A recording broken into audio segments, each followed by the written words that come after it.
What a race! It seems like Brazil doesn't seem to disappoint a single bit. This is a race where championships have been decided and history has been written. After all, Mercedes won't be winless for the first time since 2011, and the team has managed to secure a 1-2 finish for the first time this season. It was a race full of excitement and, we must say, disappointment, as the last thing we would have expected to see was Verstappen's behavior. What did Max do that aggravated Red Bull and Mercedes fans at just one race? Before we jump into what happened between Max Verstappen and Sergio Perez, we first have to jump into the sprint race because that was the first event where Max Verstappen aggravated the F1 fans. Verstappen started on the medium tires in what was perceived as a smart tactic for Sunday's race. However, the medium tires have showed to be not as reliable as the soft ones, and Russell was able to pass him without a bigger issue. On top of that, Verstappen lost places to Sainz and Hamilton due to the fact that he had no grip whatsoever, as he reported. Perez was running behind him, and the Mexican asked if he could take Verstappen's position due to the fact that he needs the points in order to beat Leclerc for the P2 spot in the Drivers' Championship. At this point, Perez was 1.8 seconds off Verstappen, and Leclerc was right behind the Mexican. Safe to say it wasn't really safe for Verstappen to give the position to Perez because he would have likely conceded it to Leclerc as well. Still, one couldn't help but wonder as to why Verstappen didn't even think of giving the position to Perez, now that he has a dominant lead in the championship. After all, it was Perez who helped him throughout his 2021 championship reign, right? We remember Turkey 2021, when Perez went out of his way to defend against Hamilton because the Briton would have attacked Verstappen afterwards. And boy, how could one forget Abu Dhabi 2021? Perez shed 8 seconds off Hamilton's lead, and we all remember Verstappen saying, "Checo is a legend" to the team radio after his move. But before we move forward, I know a lot of you watch my videos and think, wow, this guy really gets Formula One. I wonder where he learnt all this stuff.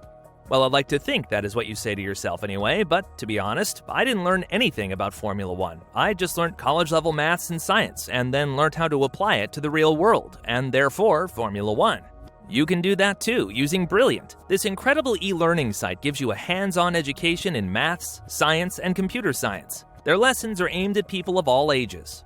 Whether you are as young as Yuki Tsunoda or as old as Helmut Marko, Brilliant will have lessons perfect for you, and more are added every month. It isn't just about being better at STEM either. I'm taking these lessons and it's helping us produce better content for you guys. You think I picked up Adrian Newey's book and suddenly knew how fluid dynamics works? Absolutely not. I had to learn the science behind it all first, the building blocks of building a Formula One car. And it isn't just Formula One that is easier to understand now. It is everything, because Brilliant has helped me be a better thinker. To get started for free, visit brilliant.org/gpculture or click on the link in the description. The first 200 of you will get 20% off Brilliant's annual premium subscription. Let's get back to Verstappen's shenanigans. Therefore, one couldn't help but wonder what went wrong with Verstappen. Why didn't the Dutchman help his teammate? But if you think this is the only move where Perez would have gained one more point on Leclerc, you are in for a big surprise. Two events have explained Verstappen as a driver and as a teammate during Sunday's race. One involved his old rival, Hamilton, while the other was with his teammate, Perez. Let's start with the least interesting one, and that is Hamilton. In lap 1, there was a crash between Ricciardo and Magnussen, and on the restart, Hamilton was very close to being overtaken by Verstappen. The Dutchman made a move from the outside at turn 1, and as both were entering the Senna corner, they made a contact, and Verstappen's front wing got damaged. Hamilton sustained damage too, but it wasn't as damaging as Verstappen's, and the Briton was able to continue the race without a bigger damage limitation. Both of them had their say, with Hamilton saying that this wasn't a racing mistake, mate, while Verstappen said, "He closed the door on me. I had nowhere to go." Honestly, the neutral viewing point would say that it was a racing accident, but it was more of Verstappen's fault because he tried to overtake in an impossible place. That is why he was granted a 5-second penalty, and this is something that has probably interfered more with Hamilton's fans than Russell's, due to the fact that the older Briton was able to pull forward even more. It seems like karma has caught up to Verstappen, with him having a slow pit stop on top of the 5-second penalty, as the total standing time was 10 seconds. Nevertheless, it was evident that his race wouldn't be a podium finish, but rather for decent points. And decent points are what he was able to obtain, but not in the manner that everybody else expected. This is where the boiling point reaches its pinnacle, and it involves his teammate Perez yet again. Perez's strategy was ruined due to the fact that Red Bull bet too much hope on the medium tires, and that is something that cost the Mexican a lot of places. Still, it was evident that his car would have finished P6 just behind Alonso. Although Leclerc seemed to be out of the race after the incident with Norris, the Monegasque was able to bring the car back on track, and on top of that, finished 2 places ahead of Perez at P4.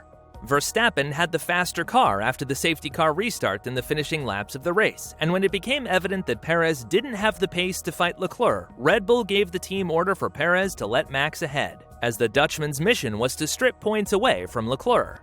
Had he not been successful in this mission, he would have given the position back to the Mexican, and the damage of his bad race would have been mitigated as much as possible. Rest assured that this has worked perfectly for Perez, as there is nothing he would have liked more than his teammates stripping points away from his main rival for P2. However, when it became evident that Max doesn't have the pace to pass Alonso for P5, let alone Leclerc for P4, everybody expected that Max would have given the position back to Perez. Not only did he not, but he pulled 3 seconds away from the Mexican, and while everybody was quick to defend the Dutchman by saying that Ocon was just too close behind Perez and the Dutchman couldn't just park his car and let Perez go, the situation seems to be a different one. On the team radio, Max was asked to give the position back, but he said, "I told you already last summer, guys, don't ask that again to me, okay? Are we clear about that? I gave my reasons and I stand by it." What a bold response by the 2-time world champion. Obviously, if they were left to race clean, he would have likely passed Perez, but the sportsmanship here is at the lowest level possible. After passing the checkered flag, Perez had a lot to say about Verstappen's move, adding, thank you for that. It just goes to show who he really is. He wouldn't have won his 2 championships without me." But what does Verstappen have to say about this? It goes without saying that this was more interesting rather than the 1-2 finish of Mercedes, who struggled the whole season in order to win their first race of the season. They only have the second spot to fight for with Ferrari, so it's not that attractive to the media. What is attractive is the fact that Verstappen disobeyed team orders, and according to him, it won't happen again in Abu Dhabi. While explaining his actions, Verstappen said, "We talked about it, but I have my reasons for things that happened in the past. I am definitely going to help him win in Abu Dhabi." You couldn't have let him get the P6 spot, let alone the win? It's going to be hard to see this happening, but nothing would delight us more. However, many rumors say that Verstappen has an Achilles point for the qualifying that happened in Mexico, when Perez deliberately crashed his car during the qualifying session just so he could start in front of the Dutchman on Sunday. This has been confirmed by Horner, who said that the Monaco qualifying and the outcome of the race isn't something that sits well with Verstappen.